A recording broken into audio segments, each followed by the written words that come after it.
Hello, this is Miss Payne. This is a discussion on the N-word and its use in the classroom. I am going to talk about my view on the word, as well as get some other teachers' opinions from Reddit.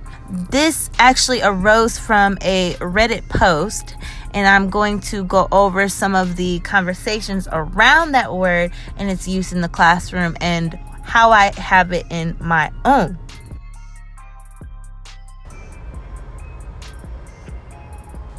Oh, here we go. My black students absolutely refuse to stop calling each other the N-word. All right, let's look at this one. This is under classroom management and strategies. Basically, as the title says, I teach in Chicago for reference, private school, not Chicago public schools. I recognize that this word means something that I'll never fully understand as a white man, but it's 100% inappropriate in the classroom.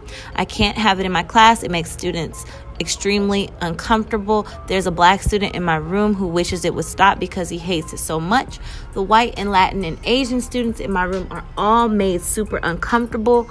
I don't know how to even begin approaching this issue. I told a student once that I know that it's your word, but you can't use it in here. The student apologized and seemed to understand. Then he was using the word in class again the next day. Is this a losing battle? Is this even something I should be addressing?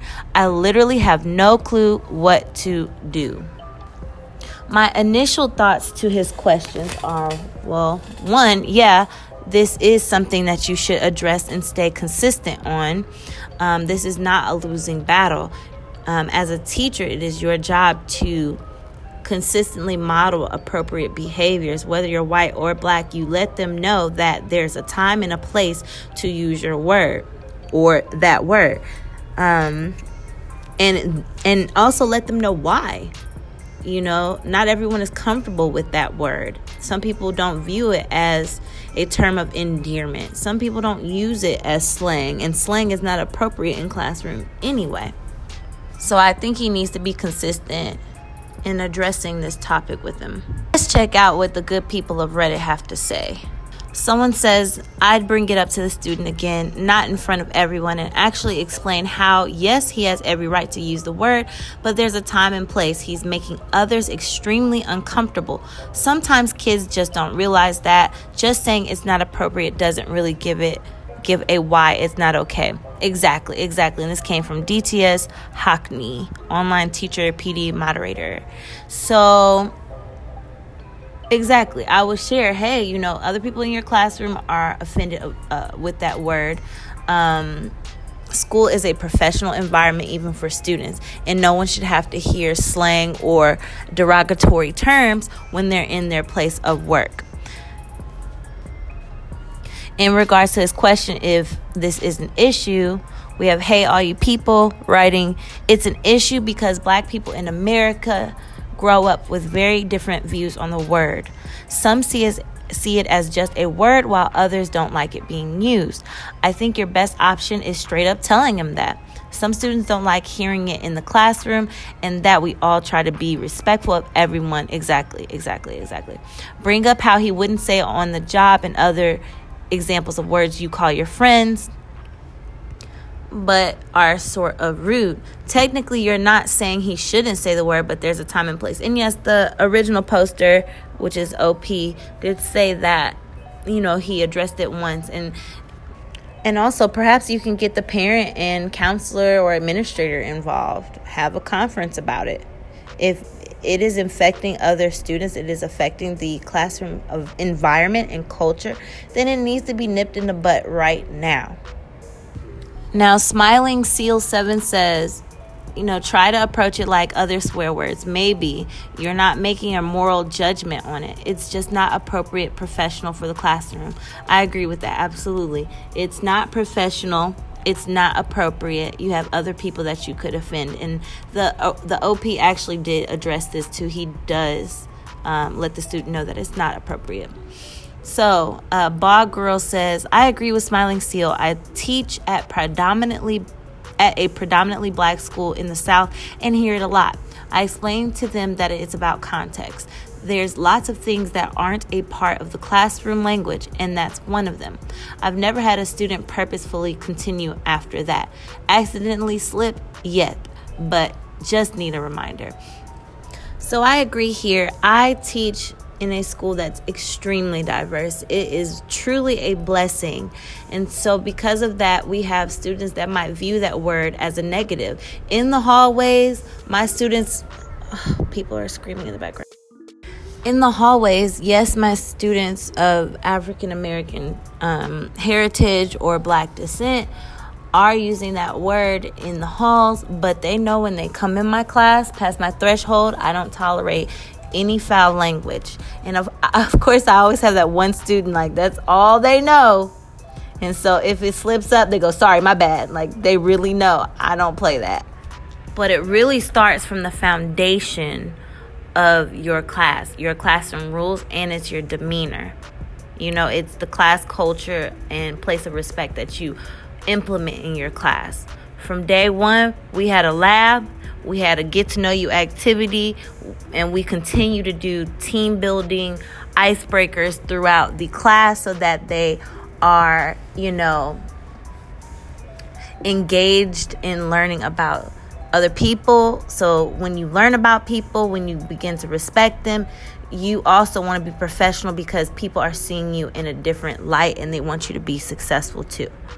And at the beginning of the year, I say, if you want to break one of my classroom rules, or you want to be rude or, have foul language, don't come.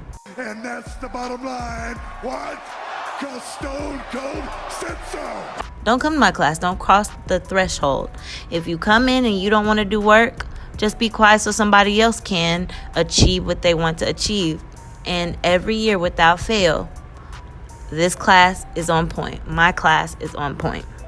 When you come through the threshold, you either work or don't. I'm not going to hound you, but when you do things that infringes on other people's learning experience, then we have a problem.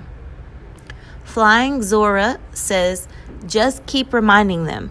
Tell them you are teaching them to code switch. You talk one way with your friends and another in a professional setting, and you have to practice. That's excellent. Absolutely. And that's something we talk about as minorities. When you're at home with your family, even if you're not a minority or a person of color, you still have a way you talk at home with your family versus how you talk in a professional setting.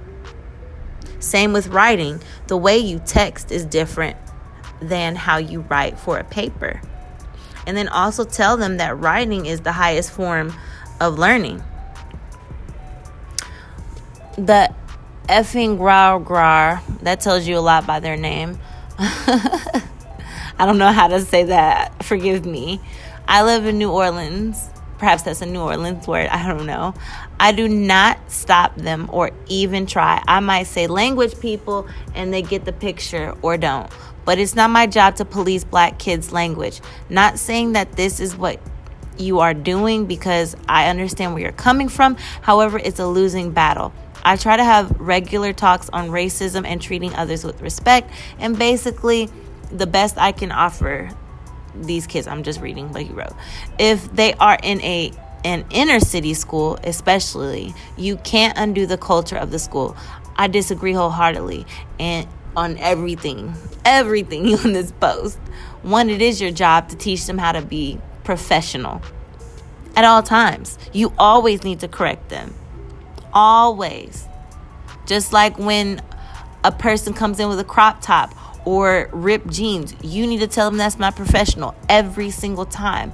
Also, I can just see from this post is not very optimistic. It's not a growth mindset. You already are saying it's a losing battle. I bet this person came in with the mindset that I can't do anything. I bet they did. You are not undoing a culture. And secondly, a lot of the times, the N-word is not Black culture. It sometimes can be hood culture. It sometimes can be ghetto culture. The school culture, if that's the kind of language that's allowed there, that school culture does need to change. Sometimes you need to be Joe Clark. Joe Clark changed that whole school culture. If that culture is doing all of that, That's a negative behavior. It's not teaching the students to be professional and the whole school as a whole. How many times am I going to say whole? That whole school is going to fail if you are not teaching them how to be more professional. It also starts with a growth mindset, and this person's mindset is pretty negative. So if the teacher's mindset is negative, then of course the student's mindset is negative, and it's just going to ricochet and it's going to go in a circle around and around. And so because you don't have high expectations, or this person doesn't have high expectations for their students, then their students are going to perceive that. It's something about kids that people fail to realize. They pick up on fake. They pick up on energies. They're closer. This might be a little bit too much, but they're closer to God than we are. They know inherently what's going on. They might not be able to describe it, but I truly believe that kids can feel your energy, your motivations, and the love that's there. So I think this person just needs to change their mindset on this topic. On the other side, I will be fair. It is a daunting task, and this could be a teacher who's worked in the school system a long time, or they might be new and they're just like, I don't know what to do. I can't do it. And so this is their take. So I'll be fair in that manner. Michigan Horizon says, I would just say profanity is not tolerated in the classroom by anyone, and that includes racial slurs. At the end of the day, you're the teacher. If they don't listen to you, then you have the right to write them up and report them. Absolutely. Forgetful Jones 79 says, my district hosted a speaker on culturally responsive practices, and this topic came up. Our student population is predominantly black, while teaching staff is predominantly white. The presenter, a black man in his 50s, approached it as everyone respecting cultures. Yes, black students can say the N-word in their everyday lives with their peers and other members of their community whenever they feel it expresses their thoughts. He also made a distinction that schools have a culture of their own, and things that are acceptable outside the school are not necessarily part of school culture. There are also places where certain behaviors are fine and places where those same behaviors are not. I drove this point home with the third graders I used to teach by asking if anyone would go to church and yell out, I gotta pee, in the middle of the service. If they can understand that calling out in church is inappropriate, then they are capable of understanding that it's inappropriate in my classroom. Developing a school culture involves students' input and needs to be cultivated so that everyone knows the rules of the culture and can fully participate. Exactly. Hit the nail on the head. And that's awesome that you guys had a district speaker or a speaker. That's another avenue. Maybe you can get involved that way. Talk to your PBIS or your PTA, find a speaker, or just come together with other teachers and leaders in your school to help change and enhance that school culture so that it's more respectful of everyone and inclusive and more positive. Or better yet, I shouldn't even say positive, more professional. I hope you made it to the end. If you did, I would appreciate it if you subscribe and share this video. I hope you learned something and got some helpful tips from this discussion, from this Reddit. Let me know some tips you may have, and I hope to see you in the next one. Bye!